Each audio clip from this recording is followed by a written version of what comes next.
I want you to close your eyes and imagine something for me, Taplines listener. Imagine, if you will, the brewing industry before the mainstream adoption of Instagram or even Facebook. Before the rise and fall of influential forums like ratebeer.com or Beer Advocate. Way before the launch of the Millennial Dad validation engine commonly known as Untapped. In this halcyon Web 1.0 past, the notion of drinkers traveling far and wide just for a chance to get their hands on coveted IPAs or limited release stouts or whatever was fairly limited. With notable exceptions here and there, people mostly just kind of went to their supermarket or the local bottle shop or a nearby brewery, bought some beer, and left without being freaks about it.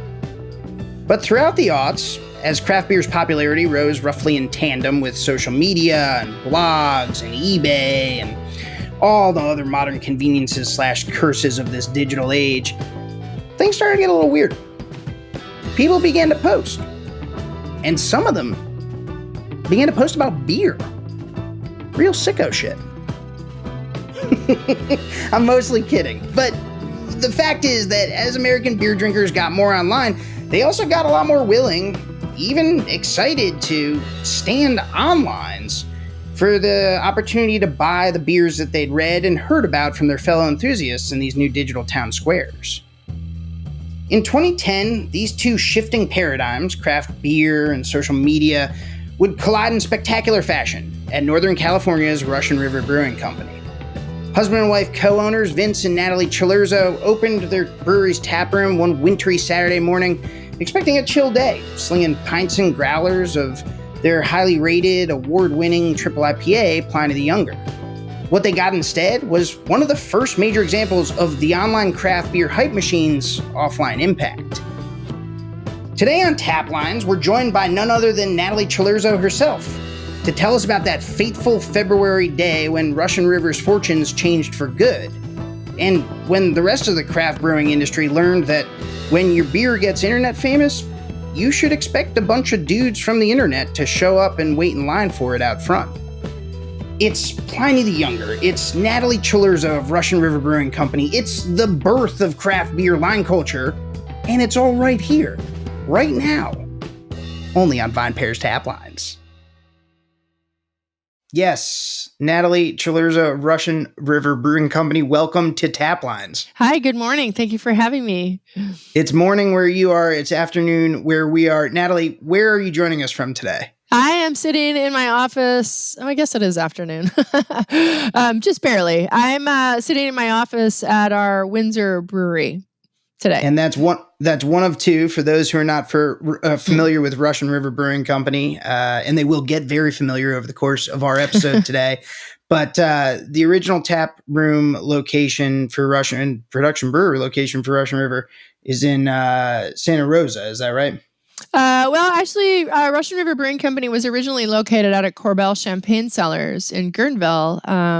Was founded in 1997, and my husband was the brewmaster there, and also the sole employee for a long time. But that Corbel owned it for about 6 years, and then in 2003 they chose to close the brewery and offered Vinny the brand Russian River Brewing Company and all of the recipes that he developed and beer names, some of which include Pliny the Elder and Damnation and Temptation, and offered him all of that in lieu of severance. And so we took the brand and all of his recipes and beer names and wrote a business plan and convinced 30 friends, family, and strangers to invest a ton of money into our new venture, and we reopened under our ownership in downtown Santa Rosa in April of 2004.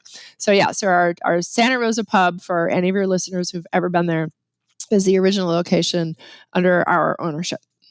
Yeah. Natalie, we're here today to talk about a phenomenon, I think, in contemporary craft beer, certainly American craft beer, as an industry and as a community that really hit hard last decade. Early last decade, we started seeing consumer behavior change. And I think there were a lot of reasons for this. Of course, the rise of social media being a huge one. But the phenomenon I'm referring to is this idea of lining up to get beer, like, to purchase special releases of beer. I mean, this was certainly a thing that happened earlier than that. But, right around the turn of that decade, so going into the 2010s, there started to be more sort of, I don't know, ambient excitement, nascent excitement about some of these harder to get, sort of bigger flavored, limited release beers. And one of the ones that we talk about a lot here at Taplines HQ, and is sort of, I would say, no matter who you are, is in the canon of American craft beer, is Pliny the Elder, and a little bit later on Pliny the Younger. These beers are just iconic. Their names command an enormous amount of respect and attention, even though they are not at this point new beers. But I was hoping that you could take us back to the creation of these beers before they were, these enormous sort of titans of the style that they are now. Sure. Yeah. Well, I'll start with Pliny the Elder because that was first. So, Pliny the Elder is a double IPA, one of the first commercially brewed double IPAs that Vinny created in 1999 in response to a request from one of his accounts at the time, one of our still long-term accounts, the Bistro in Hayward, California, here in the Bay Area. Vic called Vinny and said, "Hey, I understand you you made a double IPA at Blind Pig," which he did, which the Blind Pig. Blind Pig was the brewery that Vinny owned previously in the 1990s in Temecula. It was his first brewery project. So Vinny made a beer called Inaugural Ale, which was kind of technically a double IPA. At least the recipe was at the time. Of course, there was no style called that at the time. And Right. so Vinny agreed to brew a double IPA for Vic's Double IPA Festival at the Bistro in 1999. And he had invited 8 breweries. It was us. I think it was Arnie at Marin Brewing. Handful of others, not too many people because nobody really brewed this style.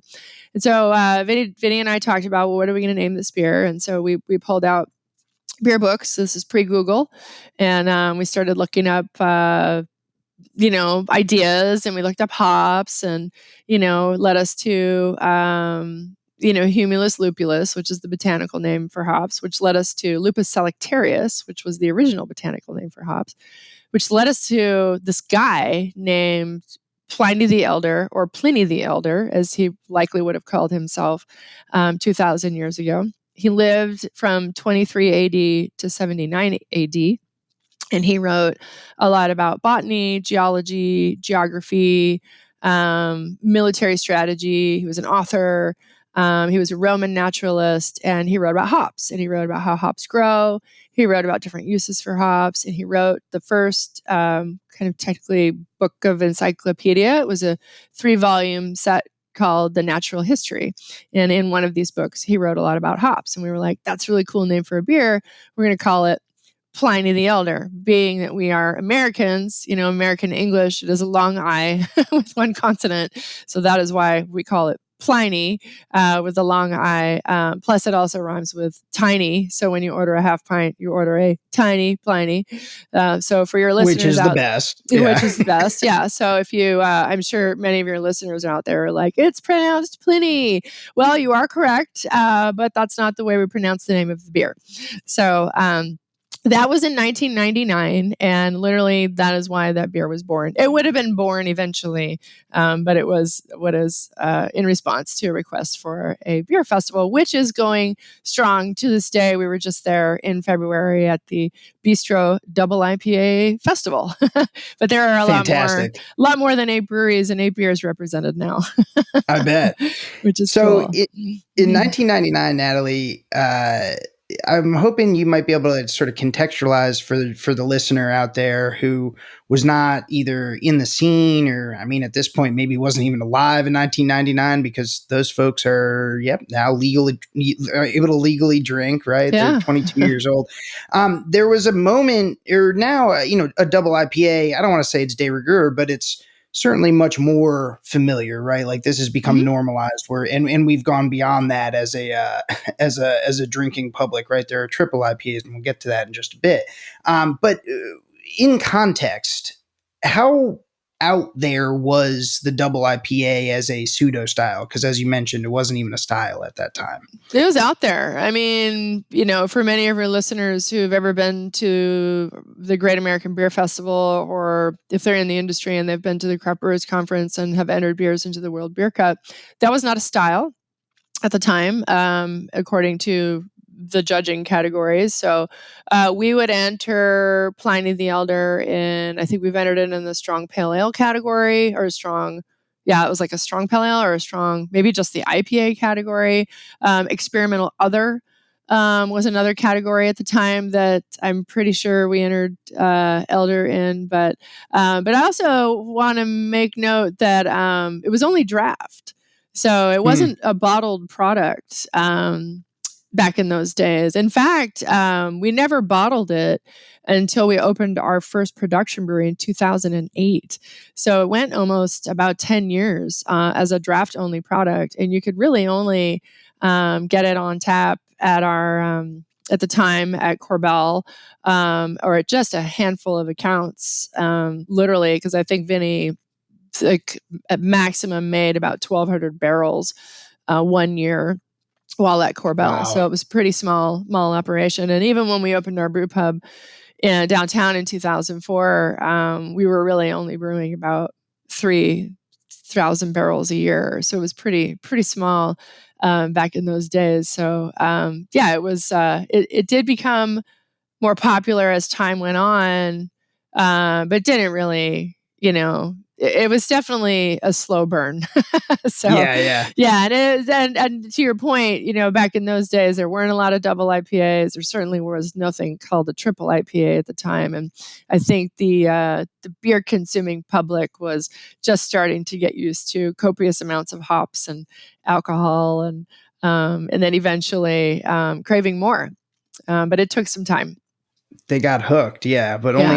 only after maybe they tasted some Pliny the Elder. I mean, one of the jokes that I've read over the years, and I don't know if this originated at Russian River, it's just something that fans of your beer have said, but the pronunciation discrepancy between Pliny and Pliny, it not only can you order a tiny Pliny, but Pliny rhymes with piney, which is that big hop forward flavor that I think a lot of people encountered for the first time in that era. So that's like another fun little even though it might not be accurate to say Pliny, I always liked that little rhyme feature. Yeah. Before we move on to the younger and to the wine culture at hand, I just want to emphasize for listeners who are not familiar with Russian River or Pliny the Elder, just how much of a sea change this beer was to the national scene at the time. And I'm going to quote from Jeff Allworth, who writes the Beervana blog, which has been around for a long time, not quite as long as Russian River, but probably getting up there. And he said, Jeff wrote about Pliny the Elder. He wrote, quote, "In 1954, Roger Bannister broke the 4-minute mile and redefined what runners thought was possible. Pliny was like that. It tasted like an IPA. It was recognizable, but it was so much more intensely flavored and scented, and the presentation was so sharp and crisp and intentional.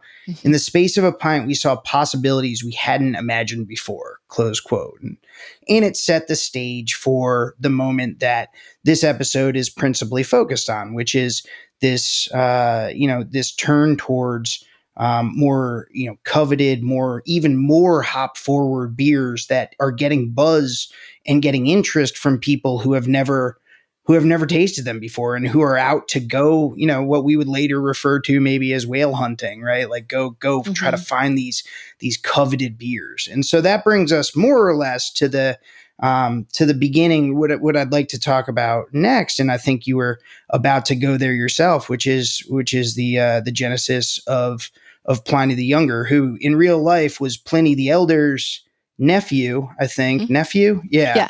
Yeah. But in fast forward a couple millennia, and it is Pliny the Elder double IPA's triple IPA offspring.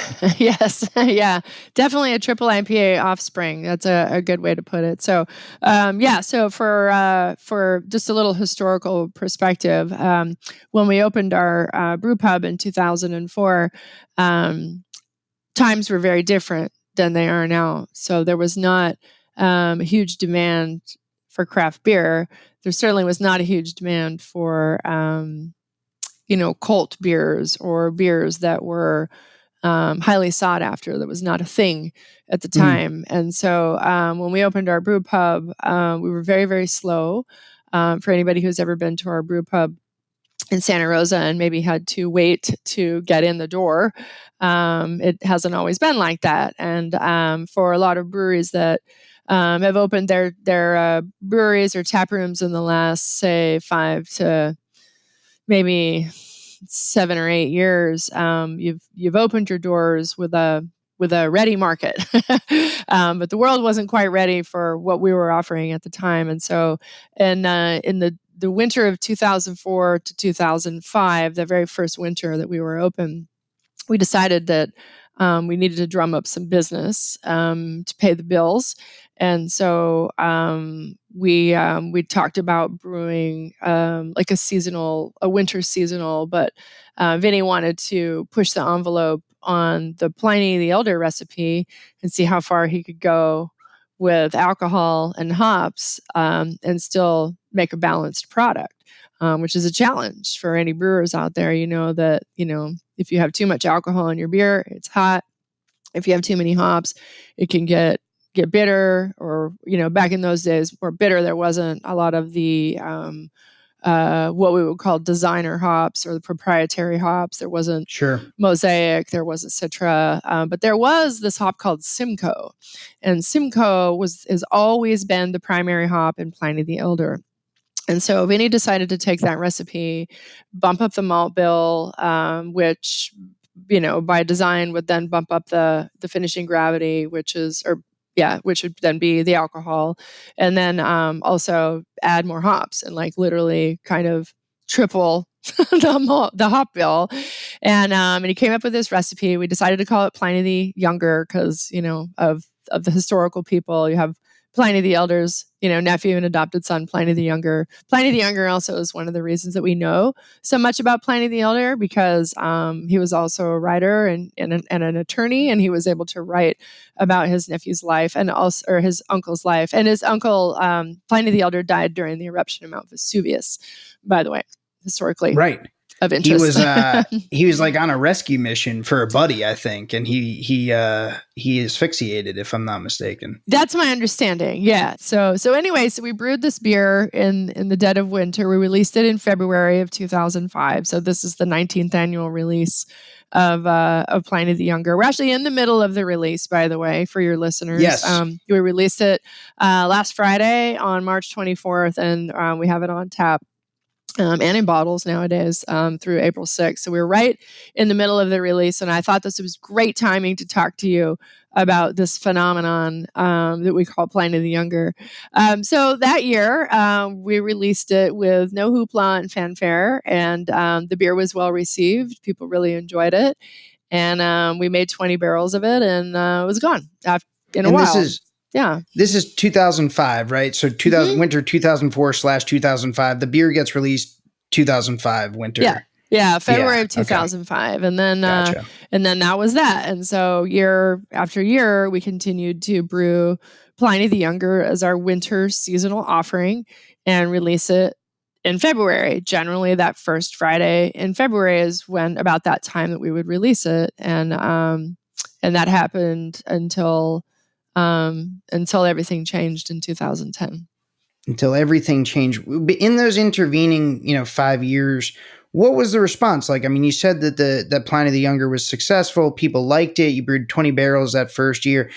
Can you characterize a little bit, what customers were sort of, how much thirst there was for this product? It seems like it became a little bit of an event prior to 2010, but still pretty localized. Yeah, definitely very localized. It was, we only made 20 barrels of it probably for the first 2 years. Maybe we bumped it up to a double batch, maybe 40 barrels. So by the way, the yields on this beer, our brew house is a 20-barrel brew house at our original pub in downtown Santa Rosa, but the yields are more like 14 barrels. So it's a very, very inefficient beer to make because there's so many ingredients, so much malt, and so many hops, and that takes up a lot of volume in the kettle, and it displaces liquid. And at the end of the day, you need liquid to become beer.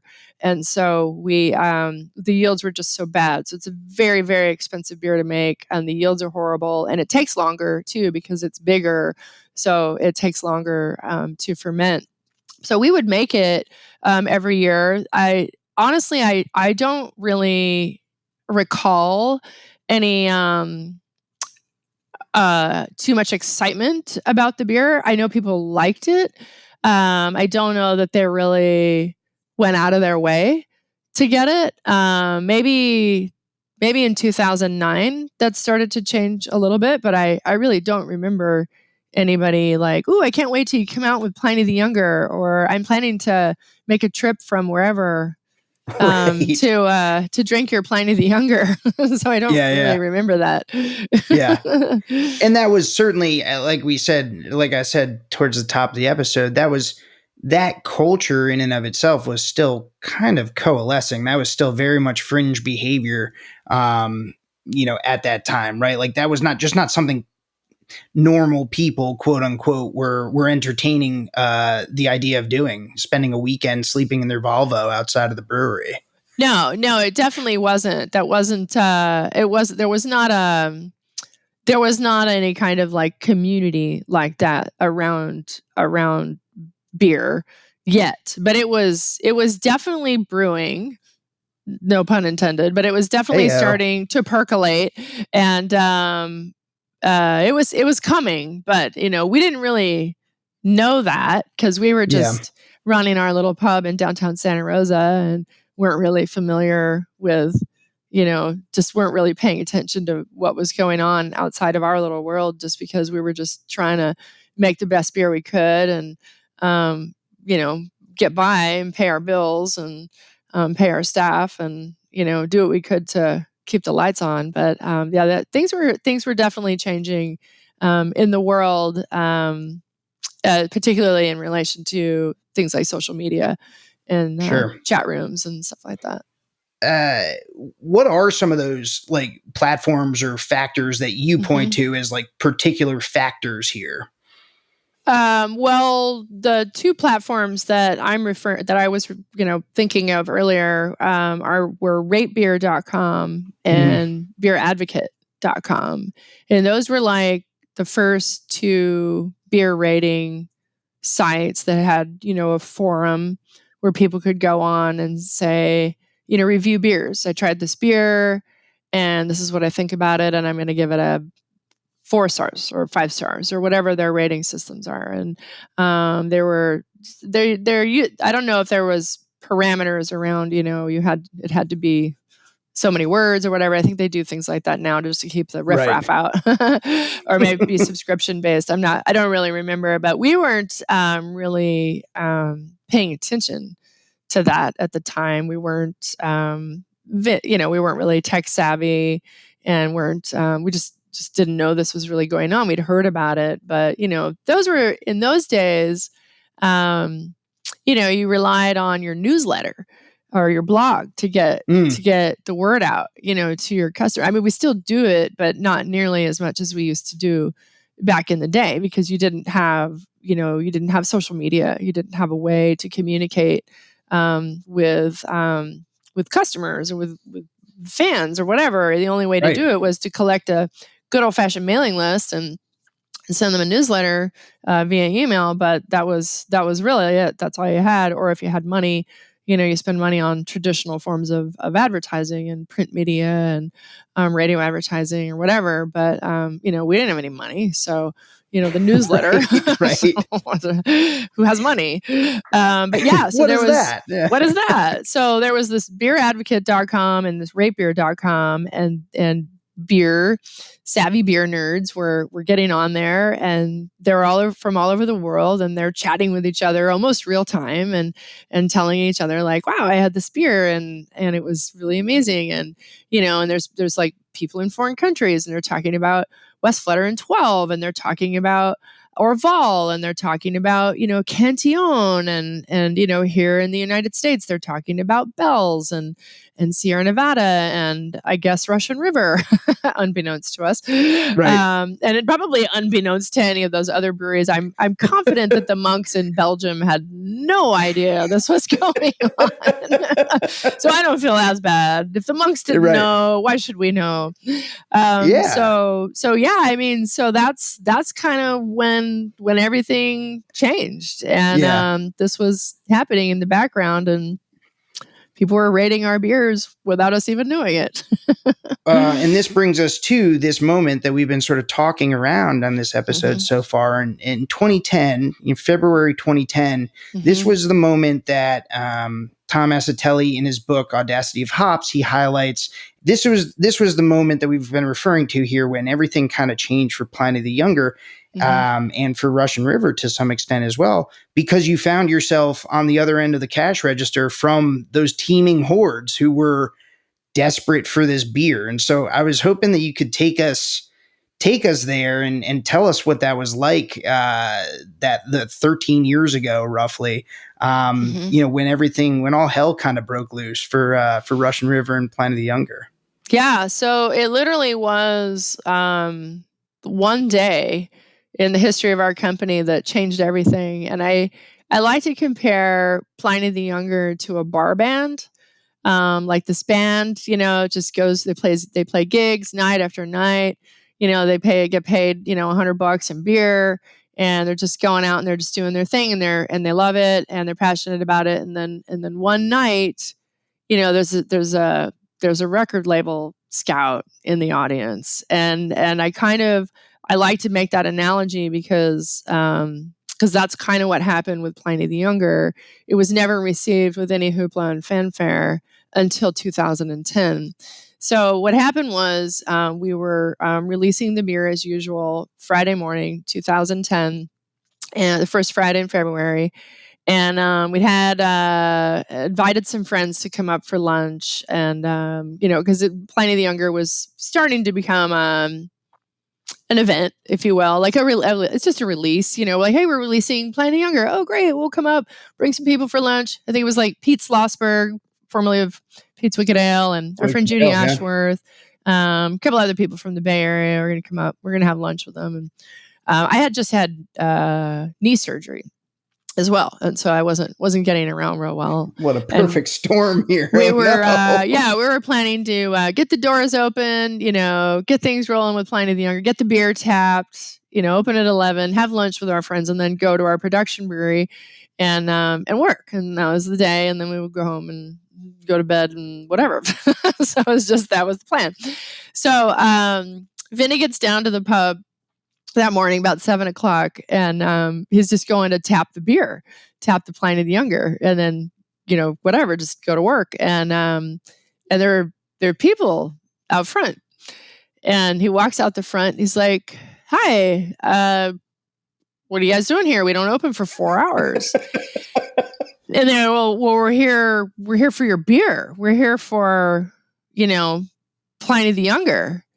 And he's like, oh, okay. Well, we don't, like I said, we don't open for 4 hours. So, and how do you know about this beer anyway? Like, we only make it here. It's only available here, and it's only available like in a handful of accounts. Like, how do you even know about this beer? And they go, well, haven't you heard?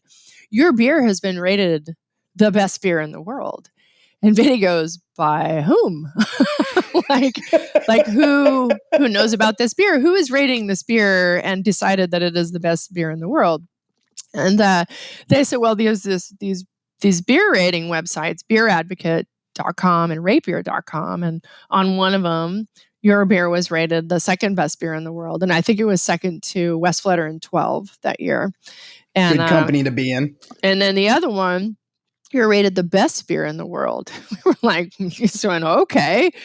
All right, well, that's fine. Well, you guys can hang out. We don't open for 4 hours. So in the course of that 4 hours, the line continued to grow down 4th Street.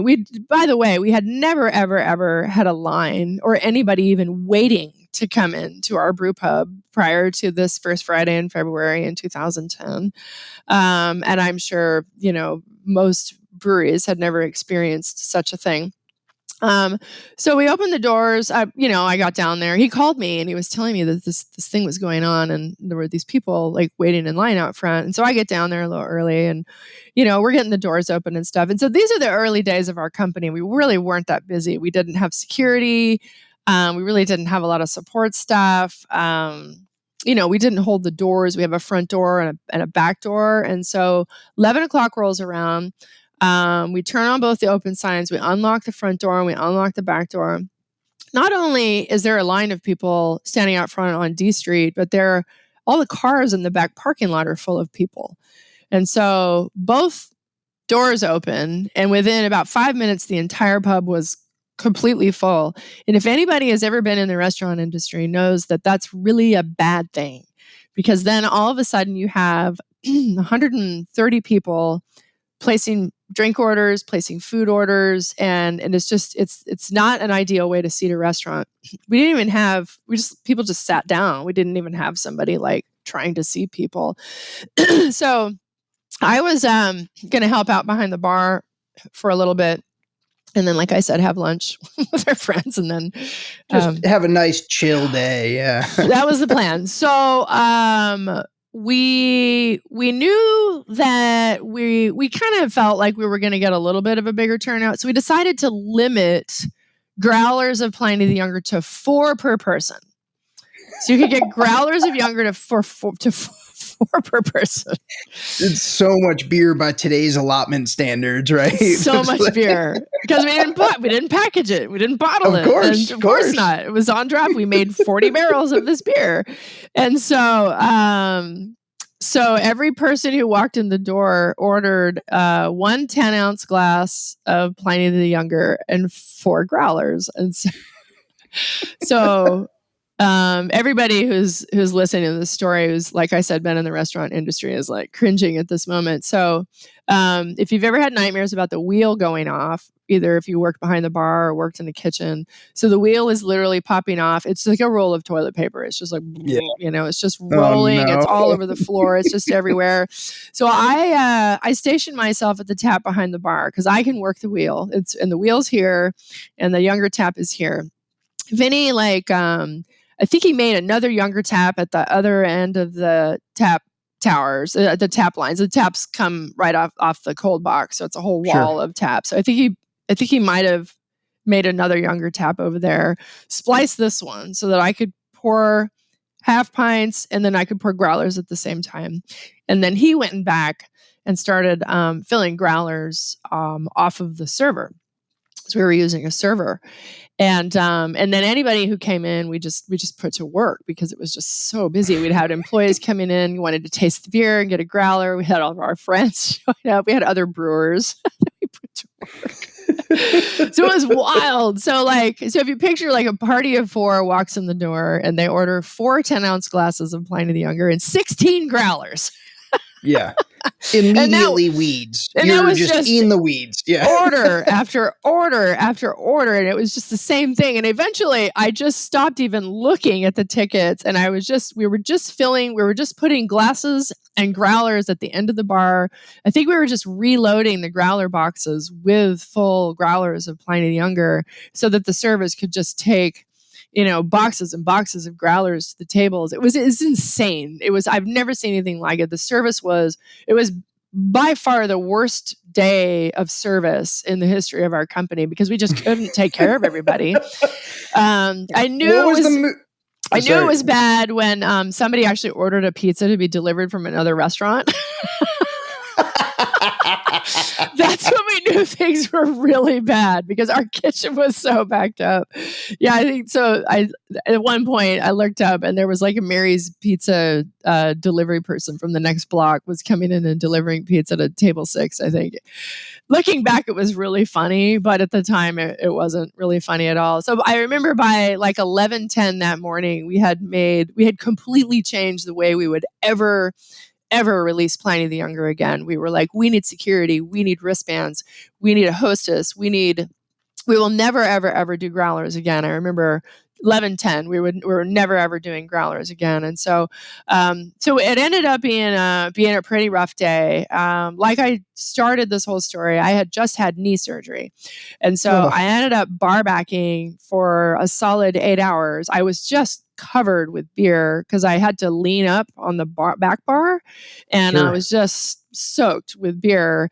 And we poured, I'll never forget this. We filled 815 growlers in about 8 hours. I still remember that number. Vinny and I left. I don't know what time we left. We literally like just limped and carried each other out of there. Vinny was sick. By the way, he was sick. He had a fever. So he was working in the cold box with a fever. He ended up in the emergency room the next day. This was his like Michael Jordan with the flu game, basically. Something, yeah. So he rose to the occasion. We ended up selling all the beer in about 8 hours. So 40, not even 40 barrels of beer, whatever the net was. But we sold all the beer in about 8 hours. And then the night shift, the night crew, they just got beat up because, they came to work. They had Younger for about an hour before they ran out. And I think it was about 7:00 that night, I got a phone call that they had just run out of Pliny the Younger. And then the rest of the night, they were just dealing with angry drunks all night. Right on their hands almost. Yeah, back in those days, we didn't have table limits. Like you couldn't, we weren't telling people you have to leave. People were literally like, they would get up from their table and they would go and get back in line and they would come back in and start the whole process over and order another 16 growlers. And, that's when I started really getting into the black market of beer and starting to really push my distaste for the whole black market of beer because growlers of Pliny the Younger were showing up on eBay before we even opened that morning. And so I had already been watching eBay to see our beer for sale for ridiculous amounts of money. So that was another reason that we were like, yeah, well, we can't handle the growlers, but also it's quite frustrating that, we had such a rough day and yet there were people, reselling our beer for, $1,000 for a growler on eBay or something. And so that was the day that everything changed, that it was a rough day. It was an eye-opening day. We started paying attention more to ratebeer.com and beeradvocate.com. Yeah. And then, social media started to come online. And so that was the turning point in the history of not only Pliny the Younger, but also beer releases in general, because I remember that a lot of other breweries, would have similar experiences when they released a highly sought after beer that they didn't realize was as highly sought after. I seem to remember Cigar City had a beer release back in the day that went sideways. And I remember Lost Abbey had a beer release that went sideways. And by the way, that wasn't our only beer release that went sideways. We had a bottle release for one of our, for Beatification, which is our spontaneously fermented beer. And we had a bottle release that had gone sideways because it was really hard to gauge. We always say there are two things we can't control: the weather and how many people show up. And that is true to this day. And there's nobody out there who can predict. The weather, you can't control it. You can predict it, but you can't control it. And you can't control how many people come to a public release. You can sell tickets, but that's not what we're doing here. This is not a ticketed event. The dynamic. That changes the dynamic, and it makes it exclusive, and it makes it, and it limits, how it's not what we're trying to do here, and it never was, and it never will be. And so so all over the years, Pliny the Younger has evolved into what it is today. And like I always say as well, it's business as usual inside. The event is outside. That's where it's going on. That's where you learned a couple lessons. Yeah, we've learned a lot. We've learned a lot, and we've learned we could probably give a master's class on crowd control and all that stuff. One year, so we started doing wristbands, right? And you have to think like a criminal, right? So one year, a drunk criminal, drunk criminal. You have to think like a drunk criminal. Somebody went down to Party City here on Santa Rosa Avenue and bought the same color wristbands that we had, because I didn't realize that we had to have custom wristbands because you have to think like a criminal. And they started selling wristbands in line. And they were coming through the back door. They would just go show their wristband to back door and just say, "Oh, I went out the front to have a smoke. I'm just coming in the back." "Oh, no problem." Security let him in. And I remember looking up at one point. There was like 200 people in the building, and we only had seating for about 130. And there was we're like 3 deep at the bar. There's just bodies everywhere. And we were like, how did that happen? And then somebody in the line told us, oh, there was this person, they were selling the same color wristbands to people in the line. Yeah. A lot of the things that you're describing, learning through trial and error back in 2010, have since become the default, the standard for coveted releases, right? No growlers, limited allotment, table limits. You can only go through the line once, right? Like a lot of this stuff, you were breaking new ground at that time. But it also strikes me as like a moment where, you kind of realize like, oh man, if we don't keep an eye on this, like the inmates are going to run the asylum here. Like your craft beer customers, enthusiasts are not afraid to try to get one over on us here. Do you think of it that way? Because like, I certainly, not specific to Russian River's customers, but like, I certainly I read the forums, I read the Instagram comments, think about like, we hear about like people who are like, pressing their grandma into service to be like another one of the other people in line so they can get double the allotment, right? Like this is behavior that I don't think like prior to, this moment, the early 2010s or whatever, this was not something that really dominated the beer industry. It was not something that was prevalent, right? No, it is fascinating to me when you come across somebody who's standing in line and you can tell that they don't really understand what they're doing, but like their kid, lives out of the area, said, you need to go and stand in this line and you need to buy me 2 bottles of Pliny the Younger. Right. And you need to ship it to me and wherever I live. And you can tell that like the parent or the grandparent is like, I don't drink beer. I don't really want to be here, but yet I'm doing this for my kid because I love them. And I'm like, well, that's not really cool. Like, I don't think that's really very nice of your kid to make you do this, because it's not something that you're into, because all these other people around you they're really into it. They're really excited to be here. Right. This is their 15th year. This is their 3rd year.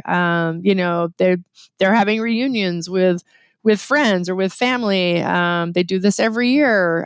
There was a bachelor party here on Saturday that they all flew out from Salt Lake City, and the bachelor party was coming to Pliny the Younger. Cool. Coming for the whole experience of standing in line with all these other like-minded people from all over the world, and then, having the full Russian River experience when they came inside. And there's people celebrating their wedding anniversary here today. There's all kinds of fun stuff going on. There's one day there was 2 40th birthday parties and 2 60th birthday parties. And so people really make a special occasion out of coming to Pliny the Younger. And we love that. And that means so much to us. And so I feel really bad when somebody has been talked into doing something that they really don't want to be doing. And they're just, they don't want to be here. And they're like, is there another line for the bottles? And I'm like, you didn't see all these people standing in line? They want bottles too. So no, there's not another line for the bottles. You can, if that's all you want. Yeah. And on one hand, it's like, okay, maybe there's an opportunity to bring these people into beer. But on the other, like you said, this has become something bigger, and whenever something gets bigger, there's people who come to it for different reasons, and some of those reasons aren't always as kind of like wholesome and sort of like uplifting as others, I suppose. No, for sure. I haven't looked online, but I can guarantee you Pliny the Younger bottles are all over the place. Like I'm on this one website that I'm not going to mention because I hate them. I will look it up. You're always welcome to name names on Taplines, Natalie. You should just know that. I don't want anybody to get any ideas and then start going there and buying beer, because the problem is there's a market. If there wasn't a market for the black market, then it wouldn't be a problem. But so here it is. Here's the website. I'll show you. Mm-hmm. This is Pliny the Younger. Yep. Pliny the Younger. That's, whatever. There's more pages. There's like more pages. Yeah. There's multiple pages there. Yeah, right. It's, Pliny the Younger. Free shipping. For, one bottle of each. Pliny the Younger, Pliny the Elder, free shipping for $145. Oh my goodness. And retail, what would that cost in 2023, Natalie? If one bottle of Pliny the Younger and one bottle of Pliny the Elder is going to set you back about, $20.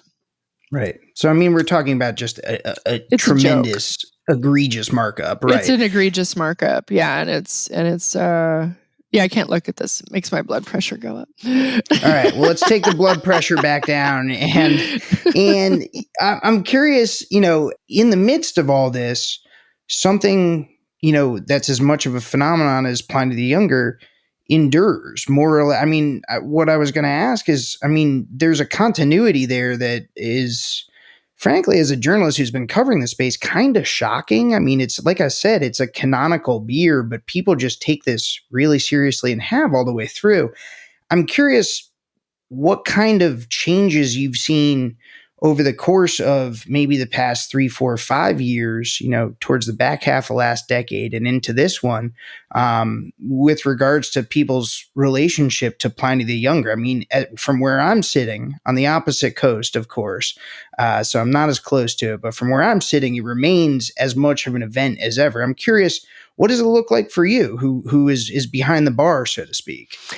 Well, we're living it right now. So we are on day 6 of our 2023 Pliny the Younger release. So what we find surprising is that year after year, people keep showing up. A lot of people keep showing up. They're willing to take time off work, spend money to be here because they are traveling from out of the area. They're willing to stand in line for Saturday. It was 5 to 6 hours to get in, but they know what they're getting into after all of these years. And so, it was a little surprising, I think, for the first few years. Like very few people come to our Pliny the Younger release now who do not understand what they're getting into. I met a guy. Mm-hmm. I did meet a guy on Saturday, and he came up to me and he was from the Bay Area, and he was like, I've never been to this before, what's going on? What do I expect? And I was like, oh, okay. And so, I took a few minutes to explain to him what was going on, give him his options. My recommendation was to leave and to come back on another day.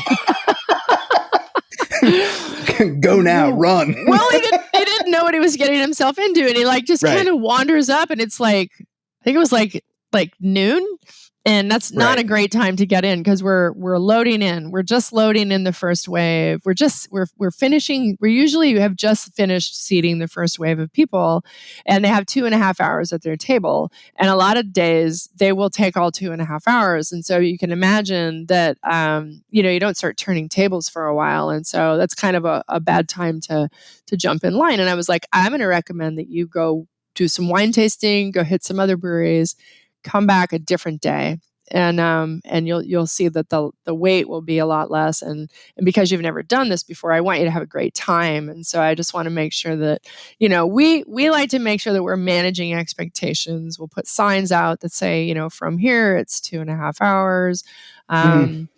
For your listeners who've ever been to our Windsor brewery, I don't know if anybody has. A Windsor brewery is our what we call new new brewery. It's our dream brewery. It's really beautiful, and we designed it from the ground up, and we designed it for this release. With the parking lot is oversized for the rest of the year. It's virtually empty for the rest of the year. Not virtually, but we rarely do we half fill the parking lot for the rest of the year. It's huge. We have the whole front of the brewery has this giant sidewalk that snakes around the front of the brewery, which is designed for the Pliny the Younger line to go around the whole front of the brewery. And unfortunately, sometimes the line goes all the way out to the sidewalk and then down the street, which it did on Saturday. We have bathrooms that we designed they're on electronic locks. And the bathrooms are designed to have an outdoor access that we keep open 24/7 during the Pliny the Younger release. So there's clean bathrooms that get cleaned every day that people can use if they're here, overnight or in the middle of the night or 2:00 in the morning or whatever. And so this whole brewery on the hospitality side was designed for these 2 weeks. And I can't tell you how excited I was the first year that we released Pliny the Younger at both locations. So now we have it at our Santa Rosa location as well as the Windsor location. And the Windsor brewery was designed also to relieve some pressure from downtown for Pliny the Younger as well as just in general. I was standing up on we offer guided tours here and self-guided tours as well. I was standing up on the guided tour walkway, and I called our architect. And it was like the first weekend of Pliny the Younger release 2019. And it was the first time we'd ever released it here because we'd just opened. And I said, Peter, it's working. Everything that we designed this brewery to do is working. It is firing on all cylinders. It is doing exactly what we designed it to do, because you have a vision, right? You're like, I think this is what's going to work best for this, I think this is how people are going to use this space, or I think that this is going to be the best way to design this. And we had designed this perfectly. The parking lot was full. The line of people was snaking around the front, down, in front of the brewery. All the tours were booked up. The tours were going off every hour. There were people on the self-guided tour. There were people in the gift shop. The pub was full. Tasting room was full. It was just wild. It was so fun. And I was just so excited to see our dream come true. We had this vision, we had this dream, we can design this in such a way that we make it work for our guests, and they have a better experience when they come here, and they're not trying to find parking, or they don't know where to stand, they don't know where to be, or there's nothing else to do. And it was just really an exciting moment. I don't think I answered your question, but that's a great story. No, it was a better answer to a question I didn't even think to ask. So there you go. Fantastic. I have one last question for you, and I am going to need a direct answer on this. Knowing everything you know about Pliny the Younger, I mean, since 2005, we're coming up on what? Oh my gosh, the 20th anniversary of Pliny the Younger. Next year. This is 19 right now. Yeah. Yeah, my goodness.